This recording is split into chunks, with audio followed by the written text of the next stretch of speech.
Welcome back to Bus Brothers. I'm still Tom, and this is episode 3 in our Bus Basics series. If you haven't already, please consider subscribing to the channel. Every comment and every like that you give us helps boost us on the algorithm, which ultimately means that we will be able to make more content for you. So we're going to work on the theory that having watched videos 1 and 2, you have now bought the van that you wanted, whether it's a T5 or a T6, short wheelbase, long wheelbase, whatever it is, and the outside of your van is as you want it to be. You've got rid of swampy under the wheel arches, you've got some nice wheels on it, it's all looking good. High five! So now we're going to move on to the interiors. It's a big subject, it's going to take some time to cover off, so what we're going to do is break this down into 2 episodes. This one's going to be your foundations, and episode 2 in this part will be your camper conversion, some of the technical details and things that you would need to know to do one of those. As I've said all along, it needs to be your van. It needs to do what you need it to do. There's no point you copying someone else if that doesn't work for you. Before you do anything, sit down and work out what you're going to use your van for.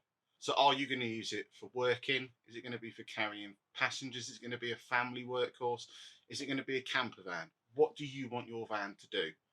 With that in mind, if it's a work van, this video, whilst you think it doesn't apply to you, probably does. Some of the stuff we're going to talk about will make your life with it as a work van much, much easier. Next up is a Combi, which, as in episode 1, we discussed the various ways that these come. So you get a factory built Combi, which has got your extra windows and 3 seats in the back, and then your aftermarket Combi conversions. If you're looking at doing a Combi conversion, or you're looking at buying one, if it's an aftermarket conversion, which a lot of them are, do your homework. There is some really work out there. From factory, they have reinforcement brackets in the pillars, the seat belts, and the seats are mounted on rails which bolt through the floor.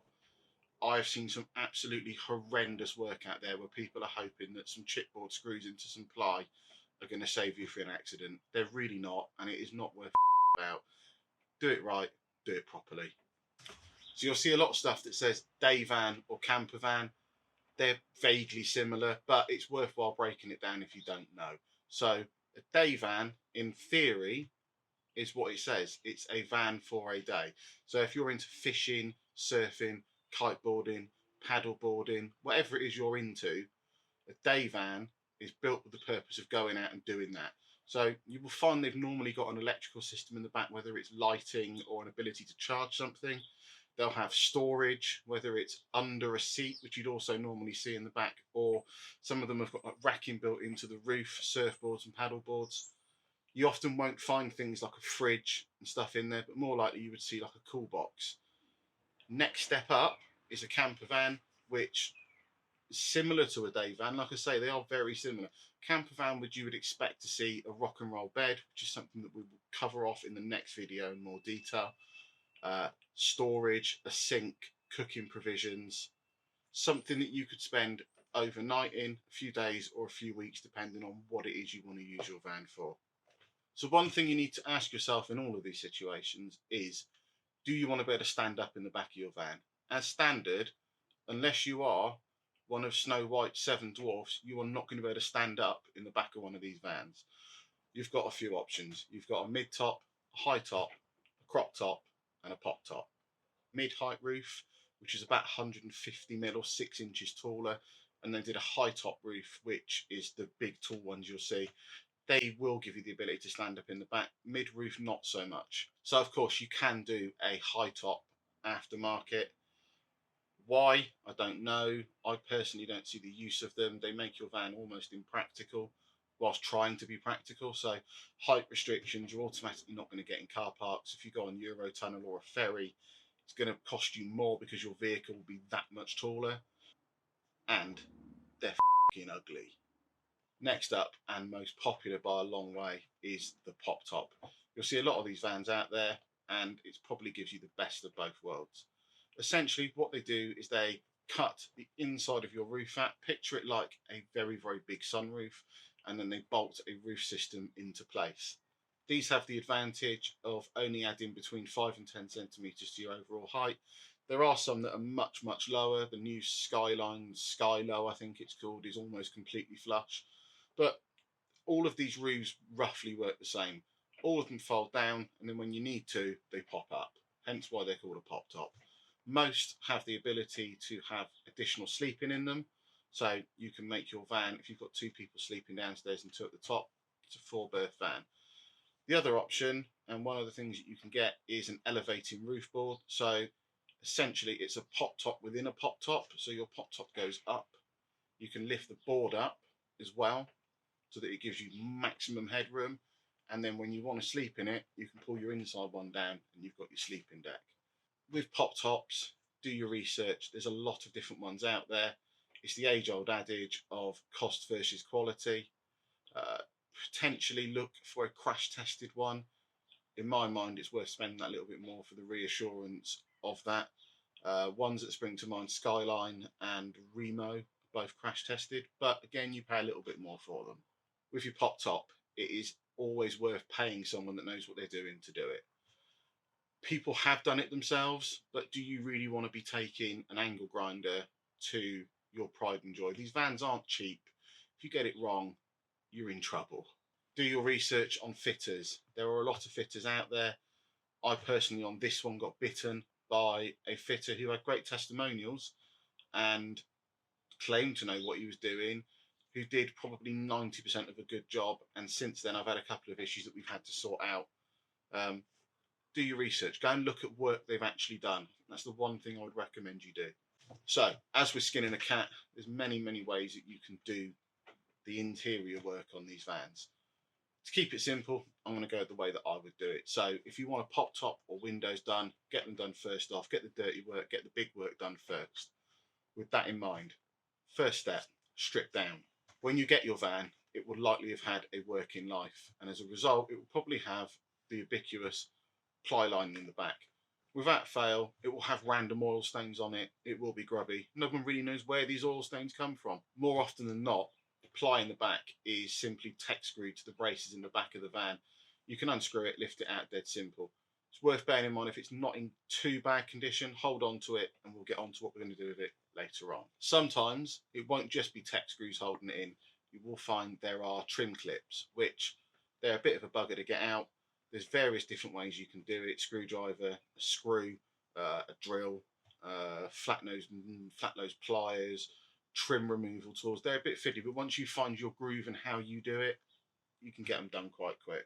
If you're lucky, your van will come with racking in it. If it's ply racking, doesn't hold a huge amount of value, it'd be worth sticking it on Facebook Marketplace, seeing if someone wants it. But if you hit the jackpot like I did when I bought my red one, it came with a metal racking system in the back made by a company called Sortimo.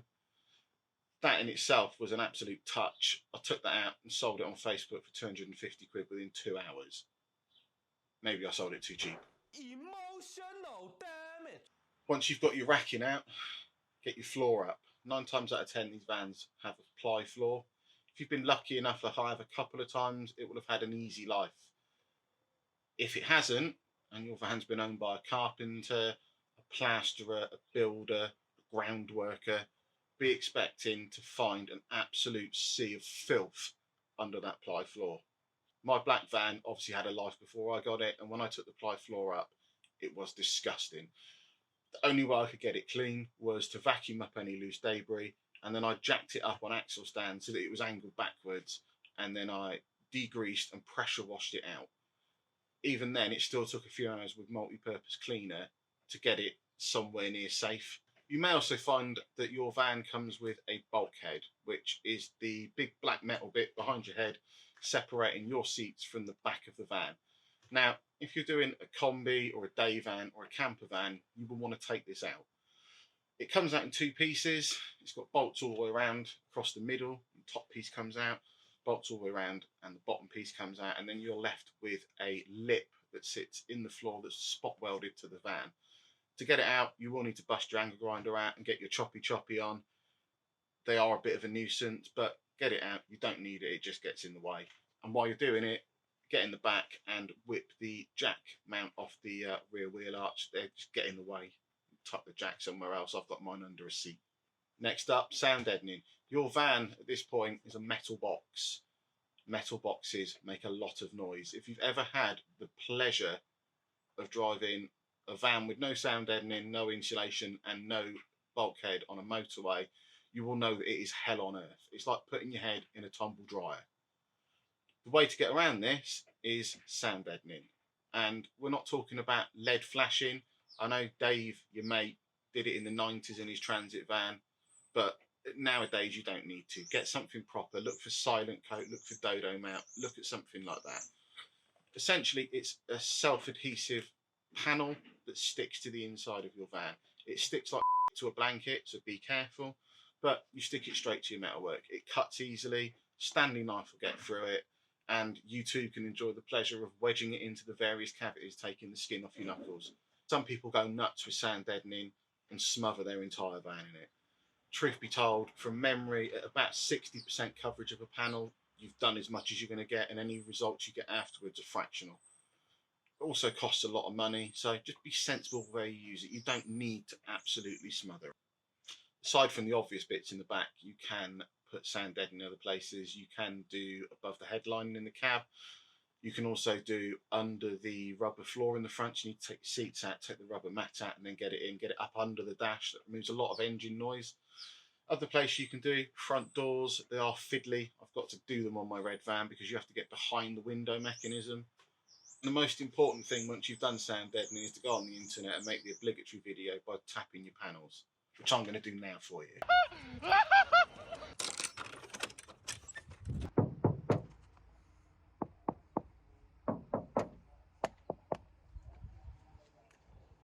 Now you've soundproofed your van, next up is your insulation.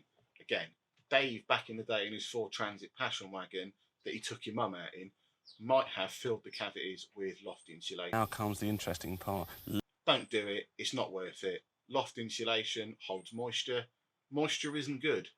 Moisture will rot your van, and you will find that it rots from the inside out. By the time it's come through the outside of your panel, it's too late. So most popular now are a recycled plastic sort of padding, which you pack into your cavities and then put a membrane over sealing it in. And then you've got closed cell foam, something that I've used in all of mine. Advantages, it's self-adhesive, it's dead easy to do. You can cut it, stick it straight on, job done. It's about a centimetre thick, and you can double it up, triple it up to get as much in there as you can. Always the easiest way of doing it. Next up, start looking forward. Think about where your electrics are going to go and where your plumbing is going to go. It is far easier to run your cabling now than to try and run it once you've got your whole van finished. Get it in your mind where things are going to go. Get your power cables to it. So you will see mentioned in a lot of conversion guides a leisure battery, and you think, what is a leisure battery? Let's keep it very simple. You've got the battery under the bonnet, which does your starting and runs the headlights on your van and your stereo. And the leisure battery is a second battery, which most people put them either under a seat or in the bottom of their cupboard in the back, which is an extra battery which runs your extra electrical system. So your leisure battery will power your fridge, your interior lights in the back, a TV, your sink with your tap pump, and anything else like that. The only other thing you need to connect the two is what's called a split charge relay. Sounds very complicated, isn't. It's a little box of tricks that when your battery under the bonnet gets up to its charged capacity, transfers the electricity that your alternator generates by magic to your leisure battery in the back to keep that topped up. Other things you could do to top your leisure battery up is do a 240 volt hookup, which you'll see a lot of people use on campsites. You essentially plug your van into the mains. A lot of people hide the sockets in weird and wonderful places. I've seen them in glove boxes under the rear bumper. Mine, as a few people do, is under the bonnet. It's dead easy to get to. And finally, to add to your electrical system, you need to look at solar panels. Again, very simple mod. They stick on the roof and they suck the energy out of sunshine. I run two 150 watt panels, and between those I very rarely need to use a hookup. They keep the battery topped up really well, even on dark grey days like today. Next up, wood. So you took your ply panels out. If they're good, this is the point we're going to reuse them. If they're not, chuck them in a bin, get yourself on eBay and buy a new kit. Make sure you buy the right kit for your van. A short wheelbase will not fit a long wheelbase, and a long wheelbase will not fit a short wheelbase. Now, because we're upgrading these vans, we're not just going to chuck bare ply back in. what we're going to do is we are going to carpet it. On top of carpeting your Ply, you will need to carpet the external metalwork inside your van.